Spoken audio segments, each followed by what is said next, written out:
তিনি কি করতে পারেন? সকল দিনের উপরে আল্লাহর দিনকে যেন, সকল আইনের উপর আল্লাহর আইনকে যেন তিনি বিজয়ী করতে পারেন। জোরে কোন সুবহানাল্লাহ।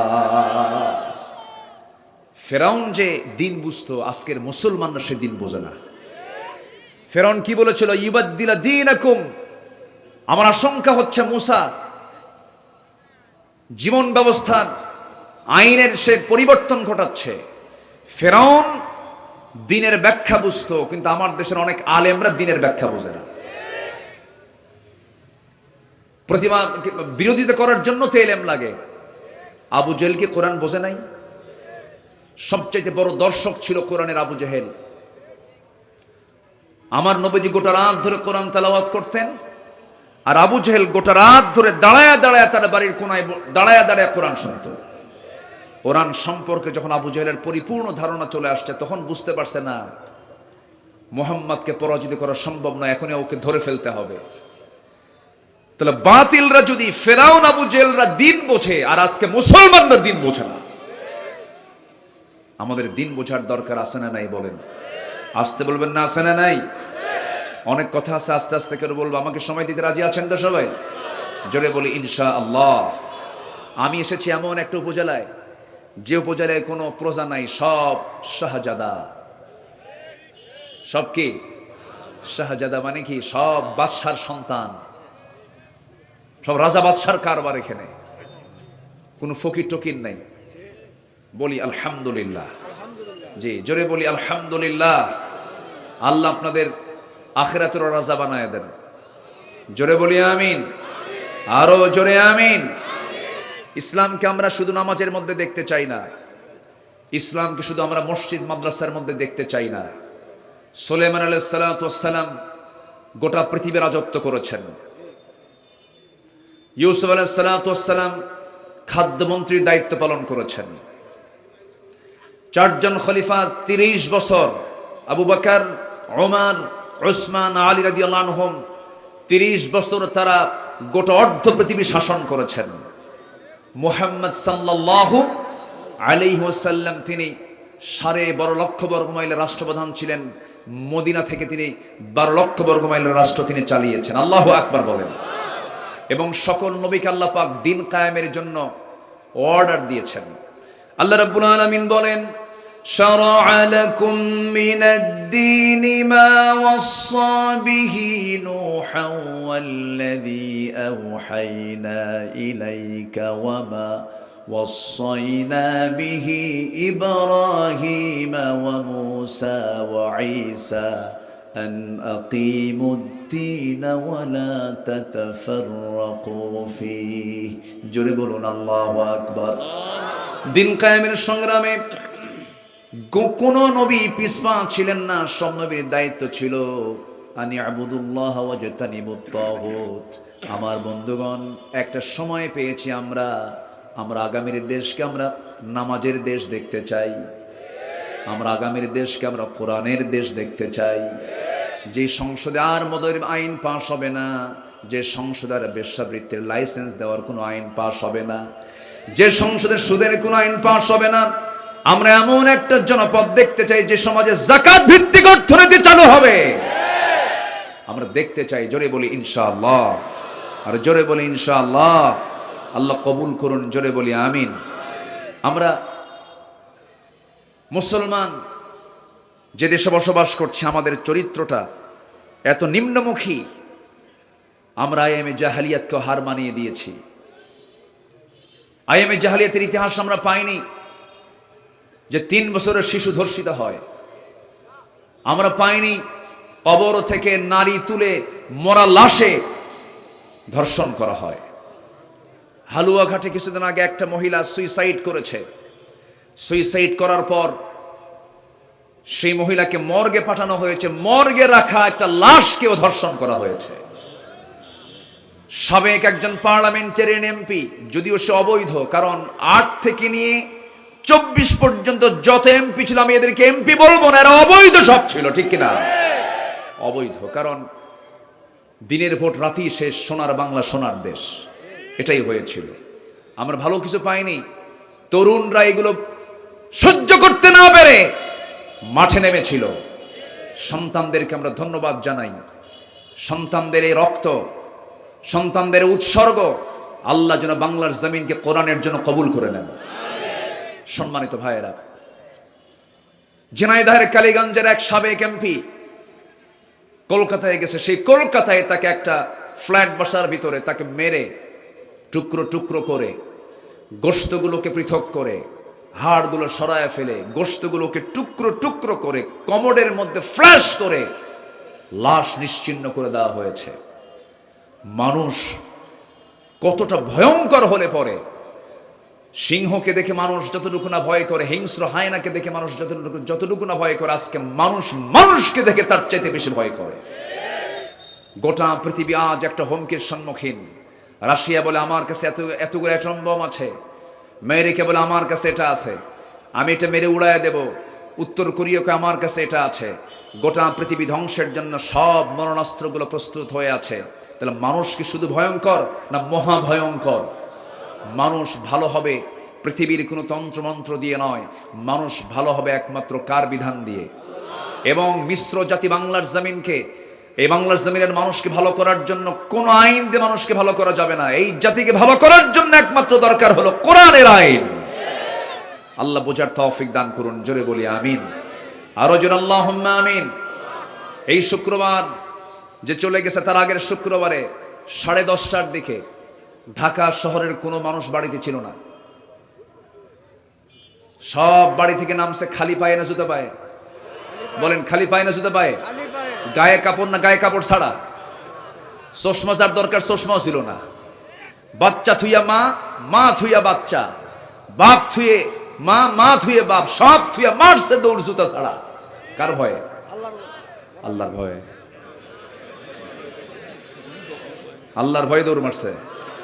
আল্লাহর ভয়ে যদি নামতো, সেটা কি 10:30টায় নামতো না ফজরে নামতো? কিসে নামতো বলেন?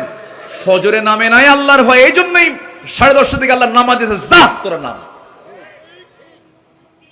নামাজ না পড়ো কত বড় অপরাধ। কোরআনকে প্রশ্ন করুন, জাতি নামাজ পড়ে না। জাতিকে যারা পরিচালনা করেছেন 54 বছর, তারাও নামাজের কোনো আহ্বান করে নাই। যে দলের দলীয় কর্মসূচিতে নামাজের কার্যসূচি নাই, ওই দল করা হারাম। যে লোক আপনাকে জাহান্নাম থেকে বাঁচানোর চিন্তা করে না, সে আমার বন্ধুই না। আমাকে সবচেয়ে বড় চ্যালেঞ্জ মাথায় নিতে হবে, আমাকে জান্নাতে যেতে হবে। আমি আয়াতের দিকে আস্তে আস্তে চলে গেলাম, সময় কম তো এটি চলে যাচ্ছি। আমার বন্ধু সেই যে আমাকে জাহান্নাম থেকে বাঁচায়া জান্নাতে যাওয়ার পরামর্শ দেবে, সে আমার বন্ধু। যে দল আমাকে জাহান্নাম থেকে বাঁচায়া জান্নাতের দিকে নিতে পারবে, সেই দল হচ্ছে আমার দল। ঠিক কিনা বলেন? সবকিছুর মূল লক্ষ্য হবে দুনিয়া না আখিরাত। আসতে দুনিয়া না আখিরাত, আখিরাত। সূরা আলে ইমরান আয়াত নম্বর 185। সবার কম বেশি আয়াতটা জানা আছে। কুল্লু নাফসিন, দেখছেন কি মুখস্থ সব। আবার বলেন, কুল্লু নাফসিন যায়িকাতুল মাউত। আয়াতটা কত ভয়ঙ্কর জানেন? কত ভয়ঙ্কর আয়াত। প্রত্যেকটা প্রাণীকে মৃত্যুর স্বাদ নিতে হবে। এই স্বাদ কি মানে মানে সুখের স্বাদ? এই স্বাদ কি সহজ? তাহলে আল্লাহ পাক কিন্তু স্বাদের কথাই বলেছেন, কুল্লু নাফসিন যায়িকাতুল মাউত। প্রত্যেকটা মানুষকে মৃত্যুর স্বাদ নিতে হবে। এরপরেই আল্লাহ রাব্বুল আলামিন আবার বলছেন, তোমাদেরকে কিয়ামত দিবসে আমি তোমাদেরকে হাজির করব। এরপর আল্লাহ রাব্বুল আলামিন বলছেন, সফল কে হতে পারে, সফলতার শর্তগুলো কি? আজকে আমরা এই সাবজেক্টের উপরে কিছু কথা বলবো। সফল কে এবং সফলতার শর্তগুলো কি কি, সফল হব আমরা কি কি শর্ত পূরণ করলে আমরা সফল হতে পারি, এই বিষয়ে আজকে 9টি পয়েন্টে কিছু কথা আমি বলতে চাচ্ছি। আমাকে সময় দেবেন তো? জোরে বলি ইনশাআল্লাহ। যদি সময় একটু বেশি লেগে যায়, যদি 12টা পার হয়ে যায়, তাও কোনো আপত্তি নেই তো? জোরে বলি ইনশাআল্লাহ। বহুদিন পর শাহজাদপুরের মেইন পয়েন্টে কথা বলার সুযোগ পেলাম। মাহফিল তো 16 বছর আমাদেরকে করতেই দেয়নি ভালো করে, বহু জ্বালান জ্বালাইছে, বুঝলেন? বাস্তব কথা একটু বলতে তো হয়ই, কম জ্বালান জ্বালায়নি তো। আচ্ছা বলেন তো, দেশ কোনোদিন আলেমদের হাতে ছিল ক্ষমতায়? আচ্ছা আমাদের উপরে তো রাগ ছিল কেন? আলেমদের জন্য তো একটু দোয়াও করা লাগে, আলেমদের কাছ থেকে দোয়া নিতে হয়। ওরা এমন জায়গায় ঢিল মারছে, মামু বাড়ি দিল্লি গিয়ে পড়েছে, ঠিক কি না? এমন জায়গায় ঢিল মেরেছে। আল্লামা সাঈদী কি ছোটখাটো কোনো বিষয়ের নাম? আল্লামা সাঈদী হচ্ছেন বিশ্ব ইসলামী আন্দোলনের একজন অন্যতম পথিকৃৎ, যার জীবনের সঙ্গে যুগে যুগে আল্লাহর পছন্দের বান্দাদের জীবন মিলে যায়। মৃত্যু হয়েছে স্বাভাবিক না অস্বাভাবিক? এবং তার মৃত্যুর মধ্যে রহস্য অবশ্যই আছে না নাই? তাফসীর মাহফিলের এই প্ল্যাটফর্ম থেকে সুস্পষ্ট ভাষায় জানান দিতে চাই, তার এই চেয়ারটাই ছিল তার বসার জায়গা। অতএব এই জায়গা থেকে তার নামে যদি কিছু না বলা হয় কৃপণতা হয়ে যাবে। তার মৃত্যুর রহস্য উন্মোচন করে আমার বিশ্বাস থেকে দিল্লির প্রেসক্রিপশনে হত্যা করা হয়েছে। এনিওয়ে আল্লামা সাঈদীর খুনের সঙ্গে যারাই জড়িত চূড়ান্ত শাস্তি নিশ্চিত করতে হবে। মুসলমান রাজি আছেন কারা কারা? দুহাত উঁচু করে দেখা। আল কোরআনের আলো, আল হাদিসের আলো, ইসলামের শত্রুরা হুঁশিয়ার সাবধান। লিল্লাহ তাকবীর। আল্লাহ কবুল করুন, জোরে বলে আমিন। 2009 সাল, 2000 কত 9 সালে আমার জীবনের প্রথম হজের সফর ছিল। আমি 2009 সালে ফার্স্ট হজে গিয়েছিলাম। তো 2009 সালের লাস্ট হজ ছিল হলো আল্লামা সাঈদী রাহিমাহুল্লাহর লাস্ট হজ। উনি এরপরে আর হজ করতে পারেননি। পারবেন কেমনে? ওনাকে তো অন্ধকার প্রকোষ্ঠে ঢুকানো হয়েছিল 10 সালের জুনে। ফেব্রুয়ারিতে তিনি পাবনার দারুল আমান ট্রাস্টের শেষ মাহফিল করে গেছেন পাবনাতে। ফেব্রুয়ারিতে উনি জুনে গ্রেফতার হয়েছেন। তো 9 সালে তার লাস্ট হজ। সে হজের সফরে আমরা সবাই মিলে বললাম, হুজুর টিপাই মুখে বাঁধের আন্দোলন চলছে, এরপরে দেশের বিভিন্ন আইনি প্রক্রিয়া দেখে মনে হচ্ছে আপনি দেশে ফিরলে আপনাকে গ্রেফতার করা হবে। যেহেতু সৌদি রয়্যাল গেস্ট হয়ে আপনি হজ করতে এসেছেন, আপনি সৌদির কাছে যদি নাগরিকত্ব চান আপনি পাবেন, আপনি দেশে থেকে যান। আল্লামা সাঈদী রাহিমাহুল্লাহ মুস্কি হাসি মেরে জবাব দিয়েছিলেন, দেশের জনগণ আমাকে খুব ভালোবাসে, আমি নির্দিষ্ট একজন দলের দলীয় নেতা। আমার কর্মীকে দেশে বিপদে রেখে যে নেতা পালায়া থাকবে, সে পালানোর কাতারে সাঈদী থাকতে পারে না। সাঈদী পালায়া থাকার মানুষ না। ফিরেছেন দেশে ভয়ে না বীরের বেশে? উনি যে দুনিয়া থেকে বিদায় নিয়েছেন রাতের বেলা, তার শেষ বিকালের যে কথাটা ছিল, তিনি যে কথা বলেছেন সেটা কি কান্না না হাসি? তিনি হাসি মুখে দুনিয়া থেকে বিদায় নিয়েছেন। কারো কাছে তিনি মাথা নত করেননি।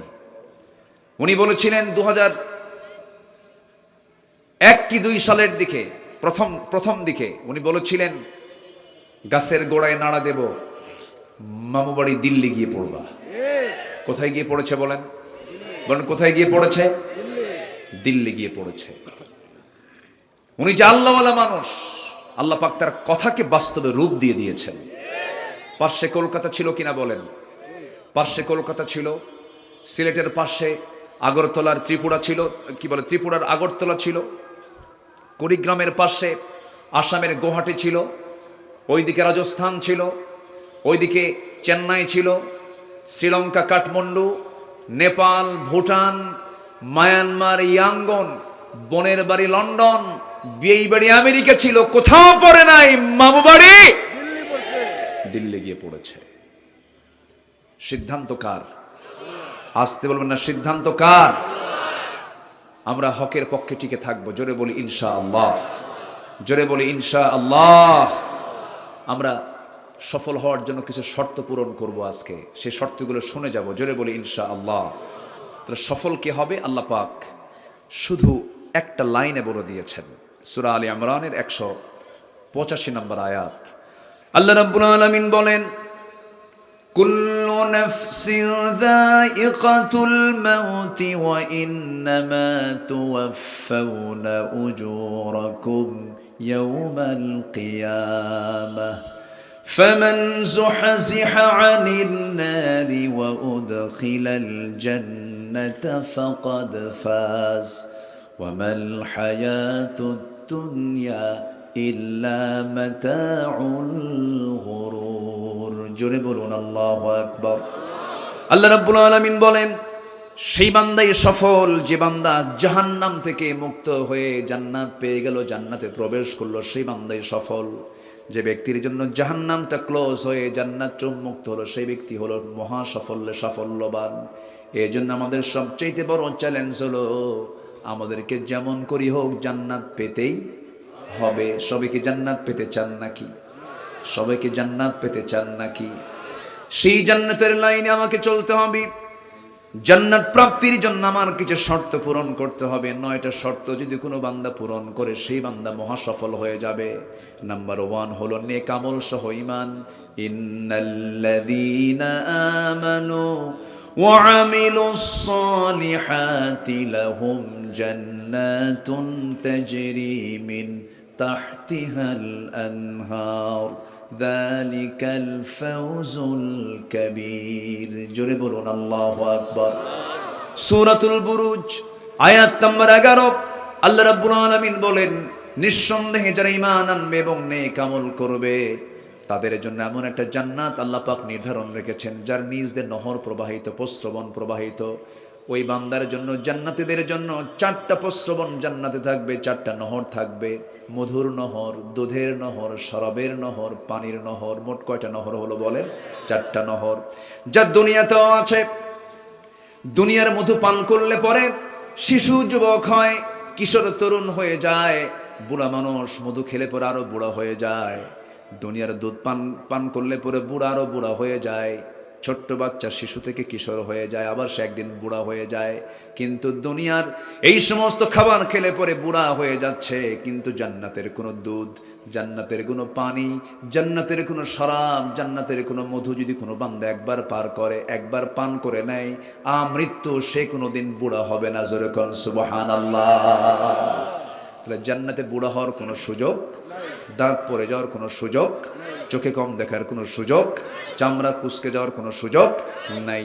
শুধু নিয়ামত আর নিয়ামত। জান্নাতের ভিতরে কোনো ঘুম থাকবে না, আবার জাহান্নামের মধ্যেও কোনো ঘুম থাকবে না। সুম্মা লা ইয়ামুতু ফিহা ওয়ালা ইয়াহইয়া। জাহান্নামের মধ্যেও কোনো ঘুম থাকবে না, কারণ সে জায়গায় ঘুম হলে পরে ঘুম মানে তো মরে যাওয়া, সে শাস্তিটা পাবে কেমনে? আবার জান্নাতের মধ্যে যদি জান্নাতি বান্দারা ঘুমায় পড়ে তাহলে সে তো ঘুমেই থাকলো, মরেই থাকলো, সে নিয়ামতগুলো ভোগ করবে কেমনে? হয়তো বলবেন হুজুর ঘুম না পারলে মাথা ঘুরবে, ঘুম না পারলে ক্লান্তি আসবে, কিন্তু জান্নাতের মধ্যে কোনো ক্লান্তির গন্ধই নাই। যেরকম সুবহানাল্লাহ। জান্নাতে কোনো পেশাব হবে না, জান্নাতে কোনো পায়খানাও থাকবে না, জান্নাতি কোনো